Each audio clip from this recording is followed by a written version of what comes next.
할렐루야.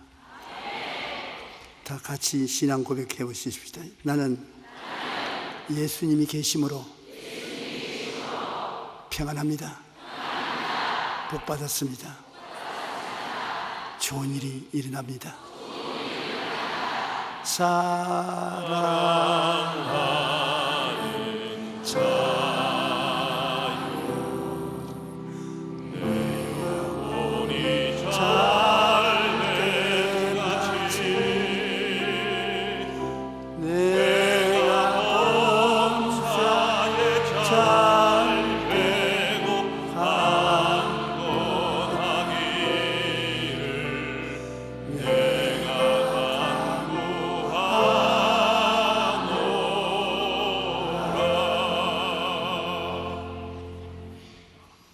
고난을 극복하는 세 가지 길이란 제목으로 은혜를 나누고자 하는 것입니다.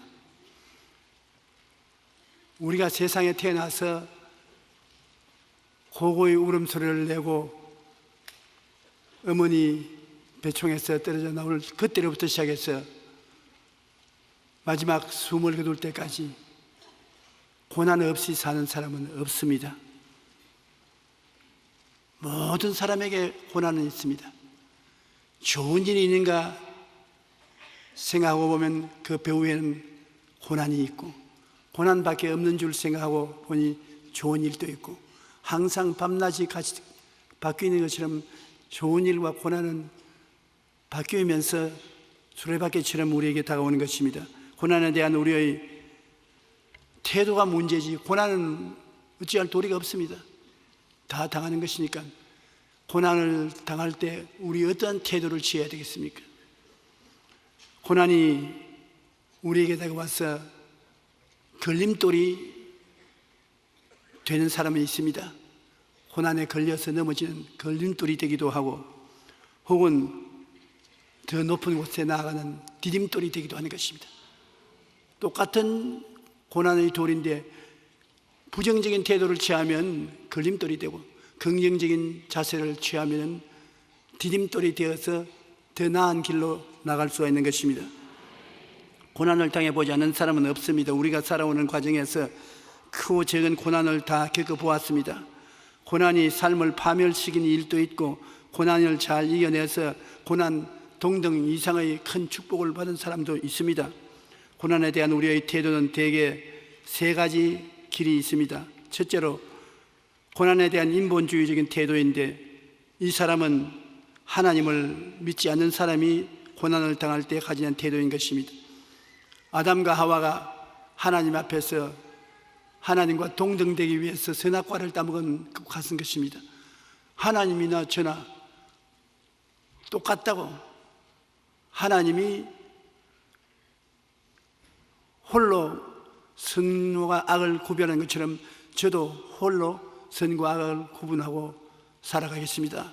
하나님과 동등됨을 취하려고 선악과를 따먹은 아담과 하와와 같이 자기가 자기의 주인이 되어서 사는 사람입니다.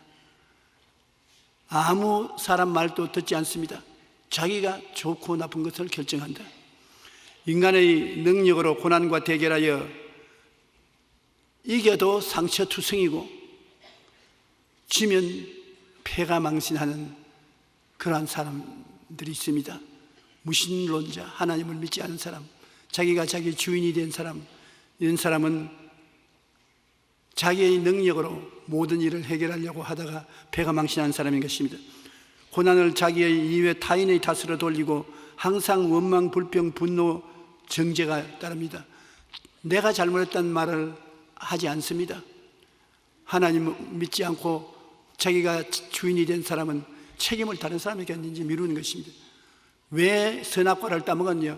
하나님이 지어주신 하와가 먹으라고 하니 내가 따먹었습니다. 그러므로 책임은 내게 있지 않고 하나님이 하와를 만들어서 내게 주었기 때문에 하나님께 있고, 하와가 나를 꾀해서 나를 먹였기 때문에 하와에게 있고, 나는 책임 없습니다. 하와야, 왜 선악과를 먹었냐? 뱀이 나를 꾀물어 내가 먹었습니다. 자기에게 책임을 지우지 않습니다. 마음이 깨어진 사람은 자기를 뒤돌아보고 자기의 책임을 느끼고 회개하지만은 그렇지 않은 사람은 다른 사람에게 책임을 다 돌리는 것입니다. 너 때문에지 내 때문에 그런 것이 아니다. 그 때문에가 굉장히 힘든 말입니다. 우리는 고난이 다가올 때 그 고난이 내 때문에 다가오지 않았나 깊이 살펴봐야 되는 것입니다. 잠언서 16장 18절에 교만은 패망의 선봉이요 거만한 마음은 넘어짐의 앞잡이라고, 자기가 아무 일을 하지 않았는데 상대방이 나빠서 그렇다고 교만을 부리면 결국 교만으로 말미암아 자기도 망하게 되는 것입니다.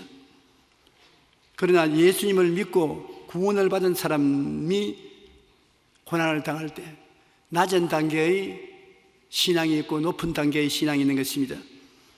고난에 대하여 낮은 단계의 신앙은 하나님 앞에서 고난을 해결하려고 하되 하나님께 맡기는 신앙이 없습니다. 그저 하나님 나를 도와주십시오. 그리고 일은 내가 해결하겠습니다.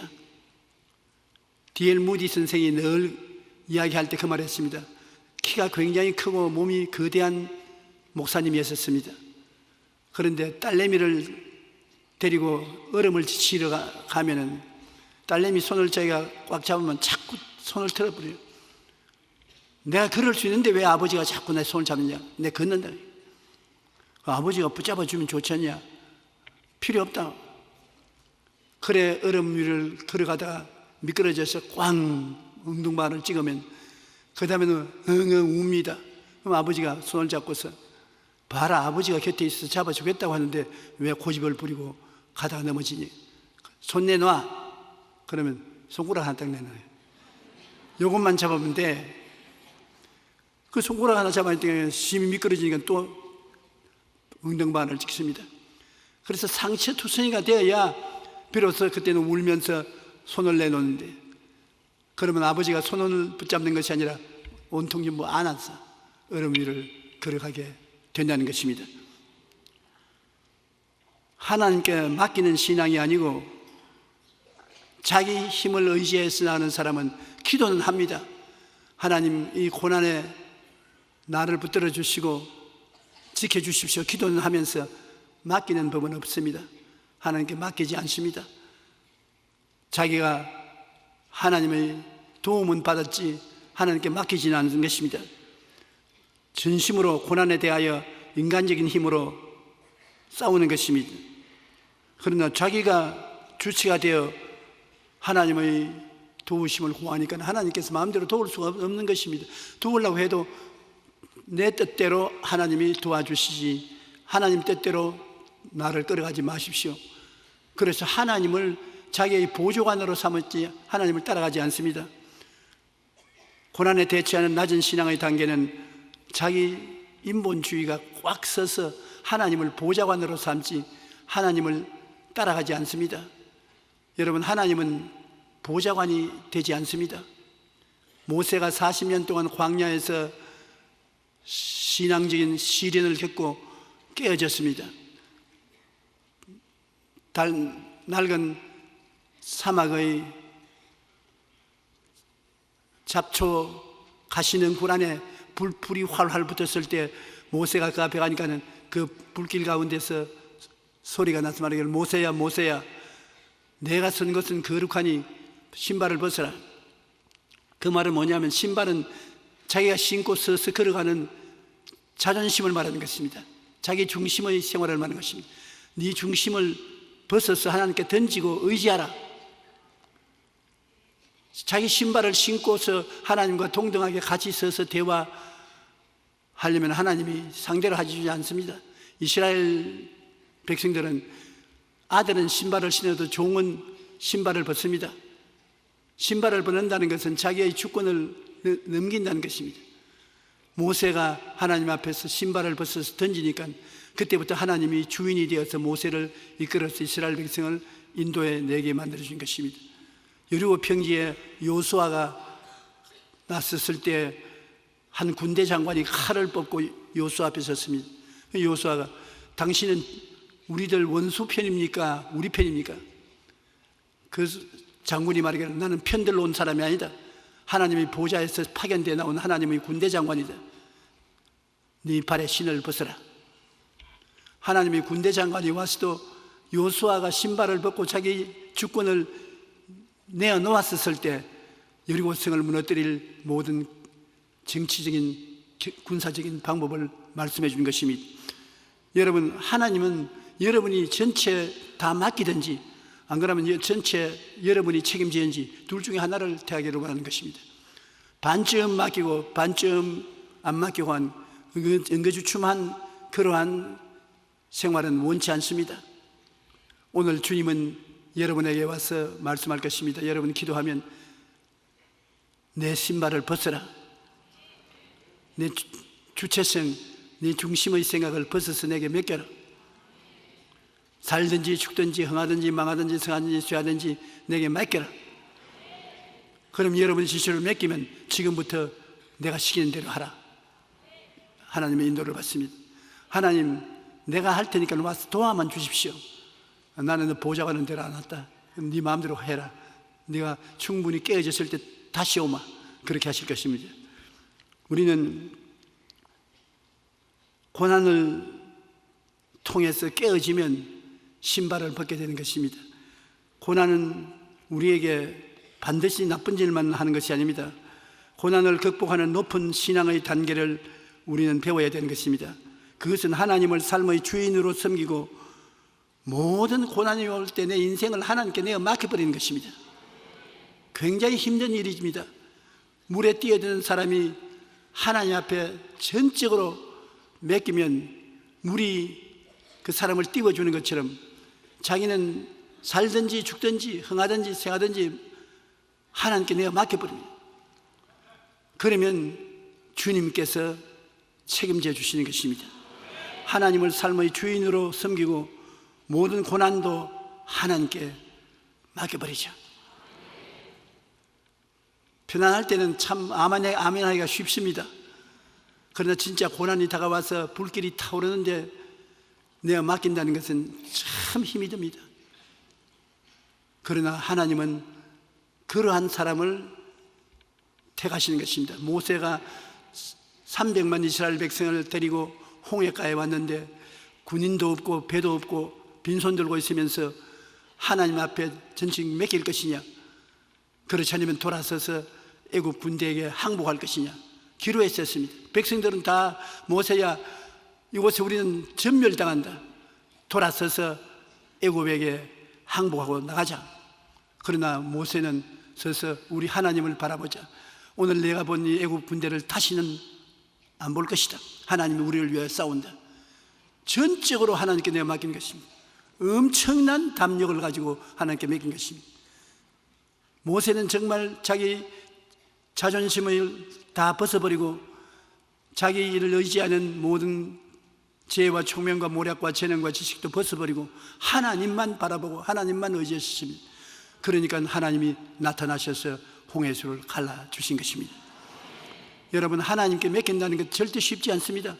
마음속에 엄청난 결단을 내려야 되는 것입니다. 망하면 죽을 각오해야 되는 것입니다. 그런 각오를 하고 하나님 앞에 인생을 맡겨야 되는 것입니다. 히브리서 2장 18절에 그가 시험을 받아 고난을 당하였은즉 시험받는 자들을 능히 도우실 수 있다. 예수님께서 할 수만 있거든 이 잔을 내게서 옮기시옵소서. 하나님께 기도드릴 때 얼마나 십자가 걸머지는 것이 어려웠기 때문에 주님은 하나님께 그 잔을 옮겨달라고 했었습니다. 그러나 하나님이 거부하셨습니다. 그러니까 그 잔을 받아 마셨습니다. 우리 먼저 죽음을 내놓은 예수님이시기 때문에 우리가 고난당할 때 주님의 도움을 구하면 주님이 우리 자신을 내놓을 수 있도록 힘을 주신다고 말씀하고 있는 것입니다. 베드로전서 4장 19절에 하나님의 뜻대로 고난을 받는 자들은 또한 선을 행하는 가운데 그 영혼을 미쁘신 창조주께 이택할지어다.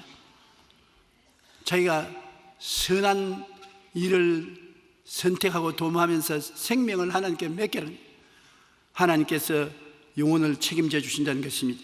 시편 55편 22절에 내 짐을 야훼께 맡기라. 맡기라는 것은 전적 내어 맡기는 것을 말하는 것입니다.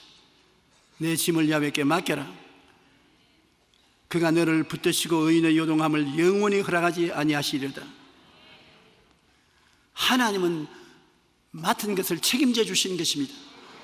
우리는 맡은 것을 책임 못 질 때가 많습니다.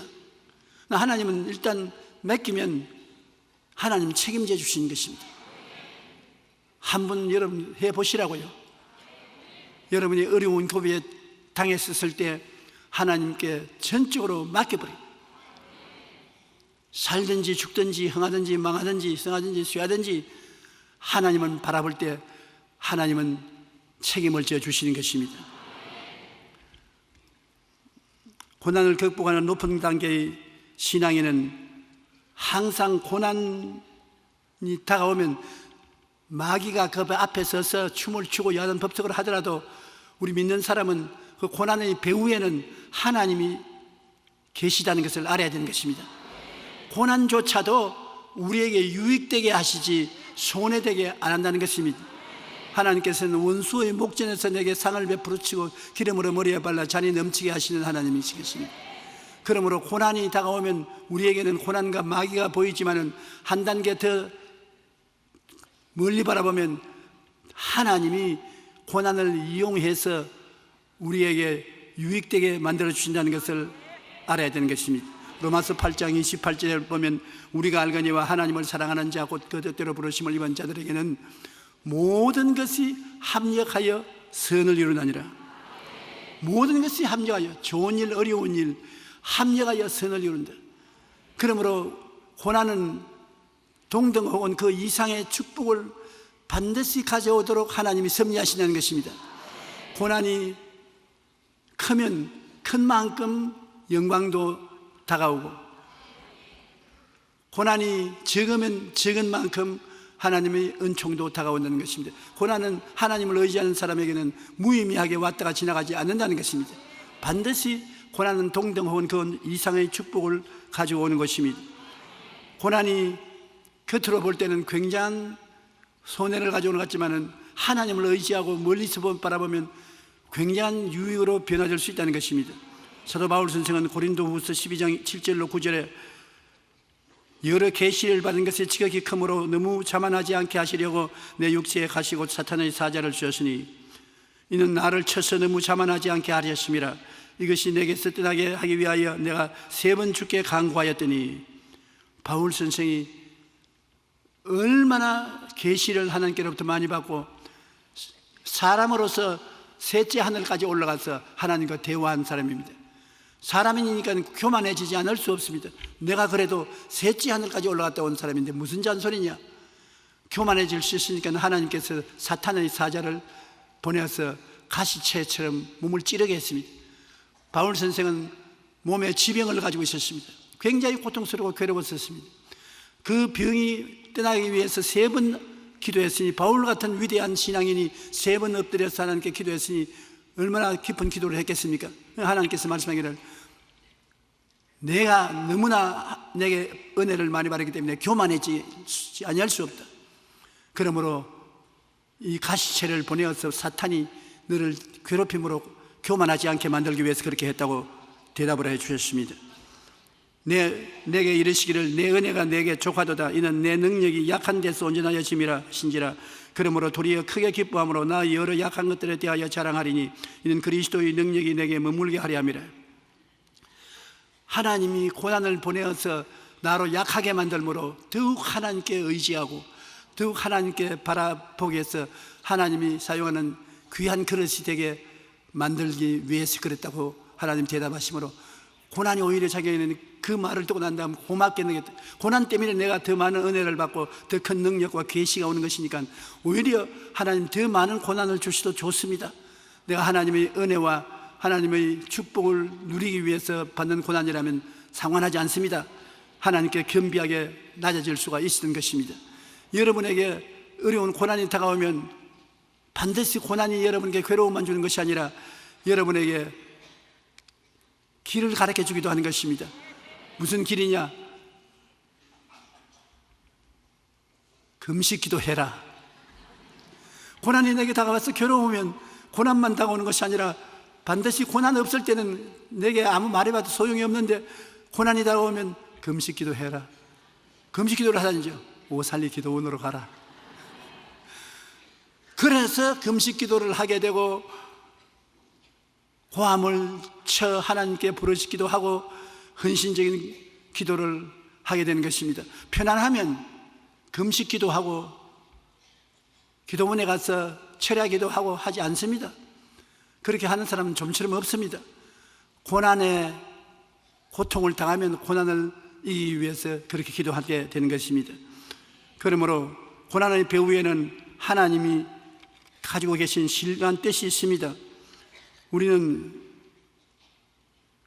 고난이 다가올 때 하나님이 이 고난을 통해서 나에게 무슨 말씀을 하시려는가, 거기서 귀를 기울여야 되는 것입니다. 아무 의미 없는 고난은 없습니다. 반드시 예수 믿는 사람에게는 고난은 의미가 있습니다. 의미 없는 고난이 여러분을 괴롭히지 못하게 하는 것입니다. 우리가 고난이 다가오면 제일 먼저 생각해 볼 것은 내가 하나님께 불순종해서 징계를 받는 것이 아닌가, 그 생각을 해야 되는 것입니다. 부모에게 잘못하면 부모가 꾸짖지 않습니까? 옛날에 우리 어릴 때는 우리 어머니 부적갱이가 징계의 채찍입니다. 돌아가서 부엌 앞에서 부적갱이로 장다리를 얻어맞았던 기억이 나는 것입니다. 하나님의 뜻을 알려고 할 때 하나님이 이것은 네가 받아야 될 징계라고 하면은 회개하고 우리가 변화될 수가 있는 것입니다. 히브리서 12장 8절로 10절에 징계는 다 받는 것이거늘 너희에게 없으면 사생자여 친아들이 아니니라.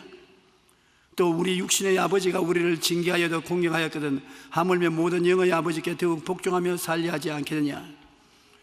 아버지가 너희들 잘 때라고 징계하는데 영의 아버지가 영원히 잘 때라고 징계하지 않겠느냐는 것입니다.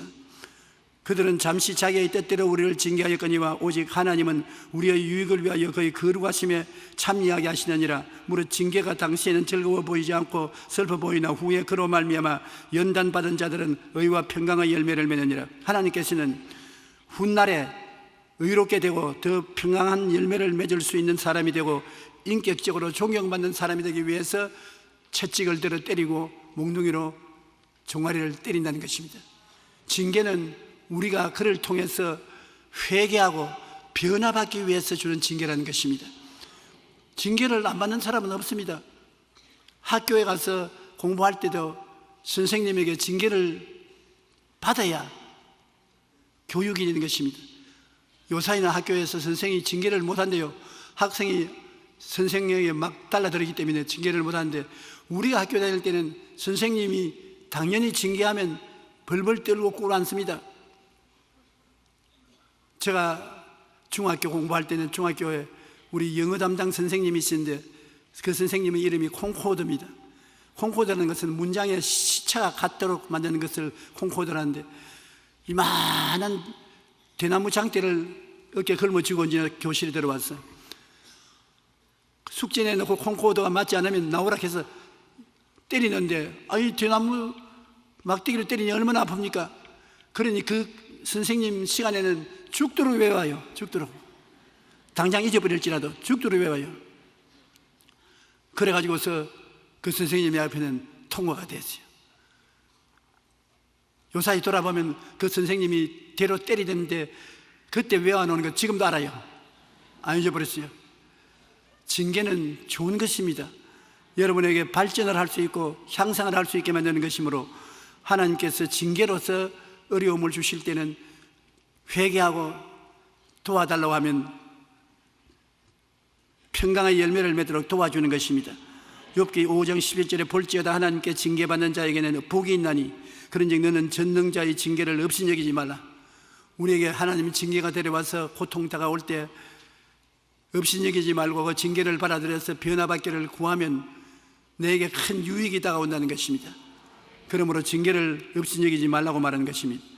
또한 우리가 하나님께로부터 매를 맞을 때 하나님은 회개하라고 때리는 것입니다. 이 세상에 온전히 다 의롭게 사는 사람은 없습니다. 죄를 짓지 않고 의만 행하는 사람은 없습니다. 모든 사람이 죄를 지었으니 하나님의 영광에 이르지 못합니다.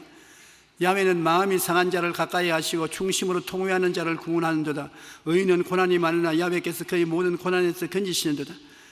많은 고난이 있으나 하나님은 고난에서 건지기도 하시고, 고난을 당하는 이유가 잘못해서 당하면 징계를 내리시고 회개하도록 꾸짖는 것입니다. 우리가 매를 맞을 때 회개를 합니다. 평안할 때 좀처럼 회개하기가 곤란합니다. 고난은 아플 때 회개하고 변화를 받으려고 애를 많이 쓰게 되는 것입니다. 주님께서는 여러분 신앙이 자랄 때 더 고난을 주셔서 회개케 하는 것입니다. 고난이 없으면 자라는 것이 끝인 것을 말하는 것입니다. 그러나 고난이 있으면 하나님이 아직까지도 인격적으로 변화하겠더라고 회개를 시키는 것이므로 오히려 장성하게 된 것을 기쁘게 생각해야 되는 것입니다. 요엘서 2장 13절에 너희는 옷을 찢지 말고 마음을 찢고 너희 하나님 야훼께로 돌아올지어다. 하나님은 은혜로우시며 자비로우시며 노하기를 더디하시며 인애가 크시사 뜻을 돌이켜 재앙을 내리지 아니하시나라. 재앙을 안 내리기 위해서 재앙 오기 전에 변화를 받으라는 것입니다. 비가 와서 언덕이 무너지기 전에 복구하고 수리하라는 것입니다. 우리 인격적으로 무너지게 된 것을 회개하고 수리해 놓으면 어려움이 있다고 해도 극복할 수 있다는 것입니다. 그러므로 회개하기 위해서 고난을 통해서 우리에게 깨닫게 해주시는 것입니다. 하나님은 고난을 통해서 또한 인내의 훈련을 하여 주시는 것입니다. 우리가 무엇인지 참지 못하면 이기지 못합니다. 어떠한 고난도 참고 어려움도 참고 견디면 승리하게 되는 것입니다. 공부하는 학생이 공부하는 것이 굉장히 괴로워도 이를 참고 계속해서 노력을 하면 그게 통달되게 되는 것입니다. 그러므로 하나님은 인내의 훈련을 통해서 우리가 고난을 통해서 인내를 가진 인격자가 되기를 원하시는 것입니다. 야고보서 1장 3절로 4절에 보면은 이는 너희 믿음의 시련이 인내를 만들어내는 줄을 너희가 알미라. 인내를 온전히 이루라. 이는 너희로 온전하고 구비하여 조금도 부족함이 없게 하리며. 우리 삶에 참는 마음, 이것이 신앙을 온전케 하는 것입니다. 참지 못하면은 신앙이 온전하게 되지 못합니다. 그러므로 고난을 당해도 참고 좋을 때도 참고 넘치지 않게 된다는 것은 굉장히 힘든 것입니다. 인내를 가르쳐 주시는 것은 하나님이 하시는 일인 것입니다.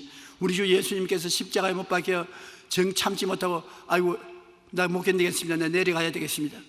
그랬다면 예수님이 십자가에서 내려와 버렸었으면 우리는 구원을 못 받았습니다. 예수님은 인내를 가지고 끝까지 참으셨습니다. 우리의 모든 죄와 불의, 추악과 저주, 절망과 죽음을 다 청산할 때까지 참으셨습니다. 마지막 우리의 빚을 갚았을 때 내가 다 갚았다. 그러고 주님이 세상을 떠나신 것입니다. 그렇기 때문에 모든 것이 다 갚아진 거예요. 예수님이 인내가 없었으면 중도에 포기하고 나 내려가야 되겠습니다 했으면 십자가에서 내려왔었으면 우리는 구원받지 못하는 것입니다. 여러분의 죄가 다 갚아졌어요. 허물도 다 청산되었어요. 여러분의 질병과 고통도 다 청산되었어요. 저주도 갚았어요. 낭패와 실망도 갚고 죽음과 지옥도 갚았어요. 주께서 다 갚아놓고 난 다음에 내 영혼을 주께 맡기나이다 청산하는 것입니다. 그러므로 오늘날 또 우리에게 하나님께서는 모든 것을 다 청산할 수 있는 인내를 가지고 살아나기 위해서 시련을 겪게 하는 것입니다. 시련을 통해서 여러분 인내가 되면 여러분이 비로소 지역장도 구역장도 장로도 집사도 목사도 책임을 지고 일할 수 있게 되는 것입니다. 책임자는 온전히 구비하여 모자람이 없게 되기 위해서 인내해야 되는 것입니다. 인내 없이 성격이 급한 사람은 하나님의 일을 할 수가 없는 것입니다. 인내하는 자가 복이 되는 것입니다. 그 다음엔 신앙이 강해지기 위해서는 시련을 겪어야 되는 것입니다. 요사이 소련 소치 땅에서 올림픽 하고 있지 않습니까? 그 올림픽 때문에 잠을 못 자는 우리 성도들이 많아요. 그런데 그 올림픽 하면 단거리 선수들이 뛰는 것, 그렇지 않으면 올림픽 거기에서 그 춤을 춘다 합니까? 뭐라고 말합니까? 그거 볼 때 얼마나 다리의 힘줄이 강한지 몰라요. 그 다리에 힘이 그렇게 붙어야 단거리도 뛰고 장거리도 뛰고 하는데 그 힘이 하루 만에 붙습니까? 하루 만에 힘이 생기지 않아요. 꾸준하게 열심히 해야 되는 것입니다. 제가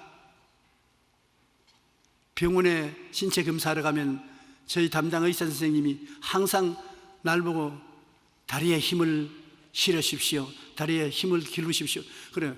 다리에 힘을 어떻게 기릅니까? 매일 만보를 걷든지 안 그러면 아령을 들고 세수하고 난 다음 앉아든지 이걸 매일같이 하십시오. 왜 그렇게 해야 되니까 사람은 다리에서 힘이 생기고 다리에서 힘이 빠집니다. 다리에 근육이 힘이 빠지면 저항력이 없어서 다른 병도 다 걸립니다. 그러고 난 다음 나하고 같이 서서 언제 나를 밀어서 자기가 뒷걸음질지 내가 뒷걸음질지 보자고. 근데 지금은 자기가 뒷걸음질 치지요. 왜냐하면 아직 내가 젊은 사람이니까.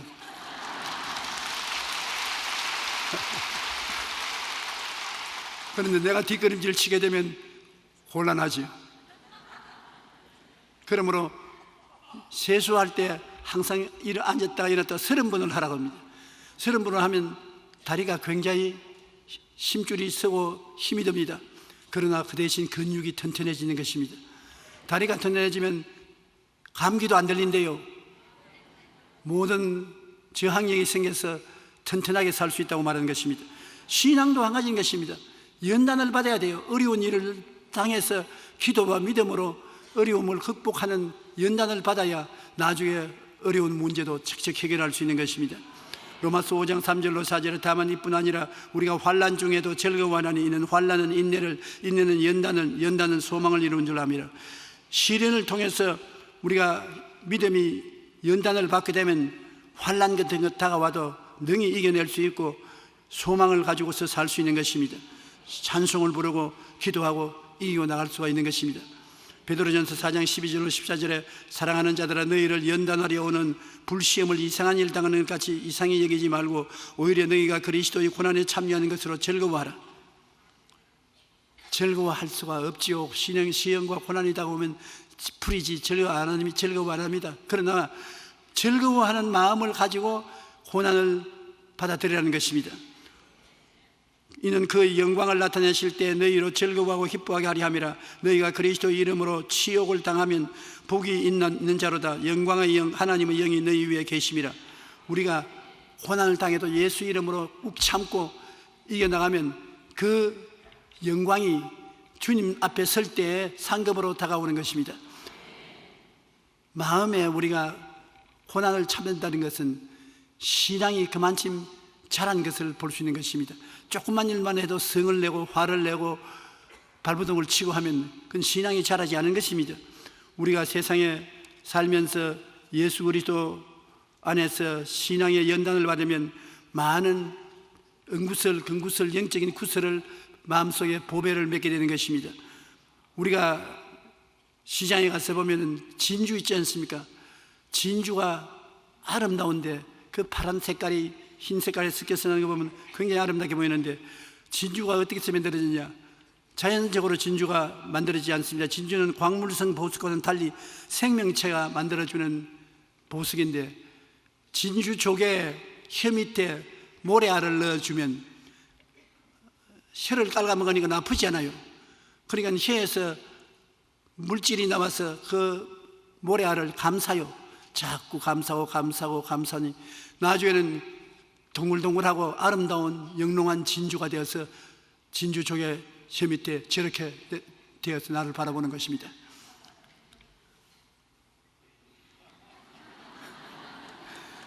살아있는 보석이에요. 그런데 여러분의 신앙이 진주 쪽에 같이 되는 것을 하나님이 바란다는 것입니다. 하나님이 여러분을 보실 때 야, 빛난 진주가 반짝거리는구나. 저거 내가 가지고 사용해야 되겠다고 그렇게 말할 수 있을 정도로 여러분이 참아야 되는 것입니다. 고난이 다가오는 것을 전부 다 참지 않고 변명을 하고 싸우고 원수를 갚고 하면 진주가 될 시간이 없어요. 그러나 고난을 내가 받아들여서 참고 견디면 내 속에서 진주가 되어 나오는 것입니다. 이 세상에 고난을 참는 것보다 더 위대한 신앙은 없습니다. 우리 신앙생활에 가장 존귀롭고 아름다운 것은 무슨 일이 생기든지 내 탓이요라고 하고 내가 깨어지고 내가 참는 것, 이것이 보배인 것입니다. 가정생활도 안 가진 것입니다. 남편이 조금만 참으면 아내를 수용해주고 가정의 불화가 없어질 수 있는 것입니다. 또 아내는 남편을 조금만 참고 이해해주면 변화될 수가 있는 것입니다. 참고 견딘다는 것, 이것이 가정의 평화를 가져올 수 있는 절대적인 요건이 되는 것입니다. 깨어지지 않은 사람은 참지 못합니다. 대항합니다. 싸웁니다. 깨어져야 마음속에 진주가 생겨나는 것입니다. 이러므로 우리는 진주는 광물성 보석이 아니라 생명체가 만들어낸 보석이므로 우연히 생기는 것이 아니라 내가 오래 깨어지고 참으면 아름다운 진주가 되는 것입니다. 고난으로 인해 고통과 아픔을 겪지만 고난은 하나님의 뜻이 있음을 인정하고 잘 극복하면 오히려 신앙의 성숙을 가져오게 되는 것입니다. 우리가 고난에 다가오면 고난에 대해서 긍정적인 태도를 취해야 되는 것입니다. 어떤 긍정적인 태도를 취합니까? 고난이 다가오는데 긍정적인 태도는 무엇입니까? 그건 다른 것이 아니라 이 고난이 내게 좋게 해준다고 생각하는 것이 긍정적인 태도인 것입니다. 고난을 다가올 때 일부러 좋은 일이 있느냐 없느냐를 따지고서 알아보는 것이 아니라 긍정적인 태도라는 것은 많은 고난이 다가오는데 사람들은 고난 때문에 원망하고 불평하고 탄식하고 울고 가슴을 쳐야 될 곳에 여러분이 기도할 때 이 고난조차 하나님이 내게 유익되게 할 줄 믿습니다. 고난을 하나님 통해서 내가 더 나은 내일을 얻게 하여 주시옵소서. 이것이 고난에 대한 긍정적인 태도인 것입니다. 고난을 당한 것이 유익이 된다는 것을 우리가 잊지 말아야 되는 것입니다. 하나님께서는 원수의 목전에서 상을 베푸시고 기름을 부어 자리 넘치게 해주시는 하나님이기 때문에 우리가 인내하고 참으면 반드시 우리에게 좋은 일이 다가오는 것입니다. 한 이태 동안에 저는 50년의 목회 생활을 해오는 중에 가장 어려운 고난을 겪었습니다. 시련을 겪고 고통 속에 있었습니다만 제가 여태까지 신앙해온 중에 가장 하나님이 제게 유익된 날을 주었다고 생각합니다. 마음에 많은 고통이 다가오고 내가 변명하고 싶고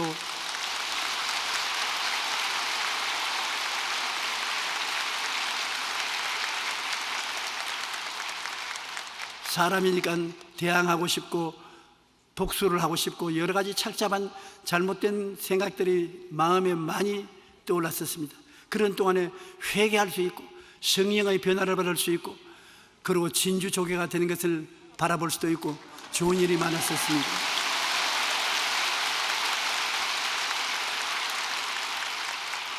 제가 고난을 당하는 동안에 우리 성도 여러분들께서 저를 위해서 많이 기도해 주신 것을 제가 알고 있습니다. 여러분의 기도가 저를 사람으로 만들고 주의 종으로 만들어 주신 것을 감사하게 생각하는 것입니다.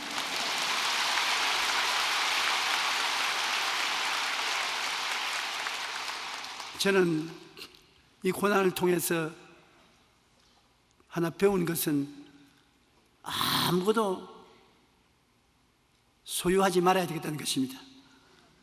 내 마음속에 오늘이라도 하나님이 부르시면 주의 나라에 갈 것인데 지위도 명예도 권세도 돈도 건강 이외에는 더 이상 바라는 것이 없습니다.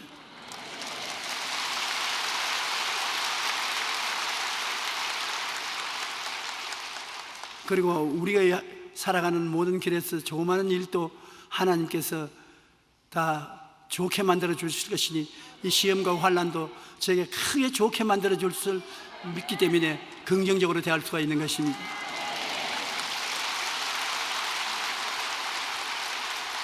사람은 자기 혼자 힘으로 아무것도 할 수가 없습니다.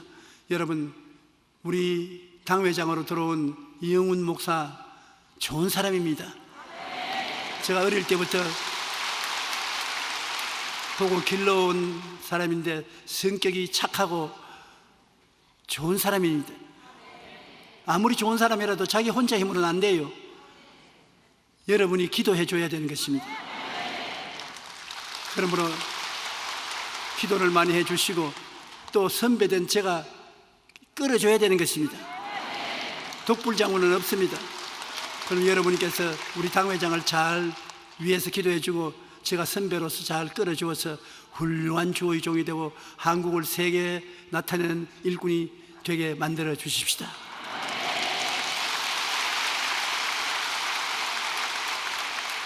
시편 119편 71절에 고난당한 것이 내게 유익이라 이로 말미암아 내가 주의 윤례들을 배우게 되었나이다.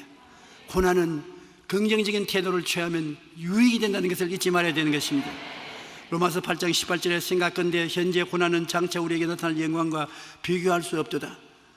고난은 반드시 그 배후에 영광을 주는 것입니다. 영광은 고난보다 견줄 수 없이 큰 영광이 된다는 것입니다. 영국의 국무총리였던 윈스턴 처칠은 비관론자는 매번 기회가 찾아와도 고난을 본다. 그러나 낙관론자는 매번 고난이 다가와도 기회를 본다라고 말했었습니다. 우리가 고난에 대해 긍정적인 태도를 가져야 합니다. 주님이 함께 하시면 고난이 오히려 유익이 되기 때문인 것입니다. 그러므로 좋은 일이 다가오면 하나님께 감사하고 춤추고 즐거워하고, 고난이 다가오면 하나님께 엎드려서 주님이 쓰여 이 고난이 좋게 될 줄로 믿습니다. 나쁘게 될 것을 믿으면 안 되는 것입니다. 이 고난이 좋게 되어서 하나님께 영광이 되고 우리에게는 기쁨이 될 줄 믿습니다. 그렇게 할 때 하나님이 이를 받아서 좋게 만들어주는 것입니다. 우리가 고난을 통해서 점점 육신의 세계가 멀어지고 천국이 가까워지는 것입니다. 고난 다가오면 육신의 모든 것이 허무하기 짝이 없거든요. 하루아침에 재산 다 날아갈 수 있습니다. 하루아침에 벌어놓은 것 다 놓쳐버릴 수가 있는 것입니다. 이 세상에 가지고 있는 것은 순식간에 사라지고 마는 것입니다. 그리고 오직 영원한 세계만이 우리에게 주어진 하나님의 선물인 것을 깨달아 알 수 있는 것이므로 고난은 육신의 세계를 이기고 천국을 마음속에 깊이 모실 수 있는 좋은 기회가 되는 것입니다. 고린도후서 4장 16절 18절에 그러므로 우리가 낙심하지 아니하노니 우리 그 사람은 날같이나 우리 속 사람은 날로 새로워진다. 그 사람이 고통으로 찌그러지고 날같이는 속 사람이 더 새로워지고 생기발랄하게 되는 것은 그만큼 기도하게 되고 하나님을 사모하게 되기 때문에 변화받는 것입니다. 우리 속 사람은 날로 새로워지는도다. 우리가 잠시 받은 환난에 경한 것이 지극히 크고 영원한 영광의 중한 것을 우리에게 이루게 합니다. 우리가 잠시 받는 환난이 지극히 크고 중한 영광을 우리에게 이루게 한다. 우리가 주목하는 것은 보이는 것이 아니요 보이지 않는 것이니 보이는 것은 잠깐이요 보이지 않는 것은 영원이라. 보이는 세상 것은 잠시면 다 지나가고 만다. 안 보이는 하나님의 말씀은 영원히 계속한다는 것입니다. 모든 은혜의 하나님 그리스도 안에서 너희를 부르사 자기가 영원한 영광에 들어가시니가 잠깐 고난을 당한 너희를 친히 온전케 하시며 굳건하게 하시며 강하게 하시며 틀을 견고히 하시니라. 고난을 통해서 하나님이 직접 우리를 온전하게 만드시고 굳건하게 만드시고 강하게 만드시고 견고하게 만들어서 영혼이 잘되고 범사에 잘되며 강건하고 흔들리지 않은 사람으로 만들어 주시는 것입니다. 그러므로 우리에게는 좋은 일은 좋아서 좋고 나쁜 일은 좋게 만들어 줄 것이니 좋습니다. 이것이 긍정적인 태도인 것입니다. 한번 따라 말씀해주세요. 좋은 것은 좋아서 좋고 나쁜 것은 좋게 만들어 줄 것이니 좋다. 그러므로 감사와 찬양밖에 없는 것입니다.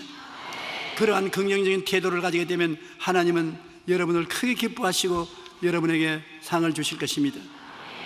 고난은 피할 수는 없으나 고난을 대하는 태도는 여러 단계가 있다는 것을 우리가 알아보았었습니다.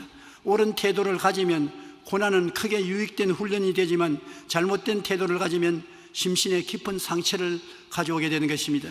고난을 감사로 약으로 변화시키든지 불평으로 독으로 변화시킬 수가 있는 것입니다. 고난이 좋은 약이 될 수도 있고 독이 될 수도 있는 것입니다. 우리는 항상 긍정적인 태도를 잊지 마시기 바랍니다. 이 세상에 고난은 피할 수가 없습니다. 크고 작은 고난은 걸림돌이 되기도 하고 디딤돌이 되기도 하기 위해서 여러분에게 다가오는 것입니다. 그 고난을 통해서 긍정적인 태도를 취하면 하나님이 같이 일해 주셔서 그 고난을 통해서 영혼이 더 잘되고 더 범사에 잘되고 강건하게 만들어 주시는 것입니다. 그러나 고난을 당해서 부정적인 태도를 취하고 원망 불평 탄식을 하면 더 나빠지고 더 고약해지고 더 고난이 거세게 다가오는 것입니다. 우리의 태도가 우리의 내일을 변화시킬 수 있는 것인데, 여러분은 하나님이 어떠한 태도를 취하는지 옆에서 보고 계시고 도와주기를 원하시는 것입니다. 고난은 좋습니다. 좋은 것을 가져오기 위해서 인격적으로 연단해 주시고 징계해 주시고 강하게 만들어 주시는 것입니다. 그러므로 어떠한 고난도 두려워하지 마십시오. 하나님께서는 긍정적인 태도를 취하는 사람을 통해서 좋게 만들어 주시는 것입니다. 고난은 좋은 것입니다. 좋은 것은 더 좋은 것입니다. 우리 찬송가 91장 다 같이 한번 부르십시다.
이제는 우리 주 예수 그리스도의 무한하신 은혜와 아버지 하나님의 영원하신 사랑과 보혜사 성령님 함께 계시고 내주하시고 충만케 하시고 역사하심이 오늘 예배에 참석한 성도 개인 가정 생활 자녀 위에 항상 함께 하실지어다. 아멘.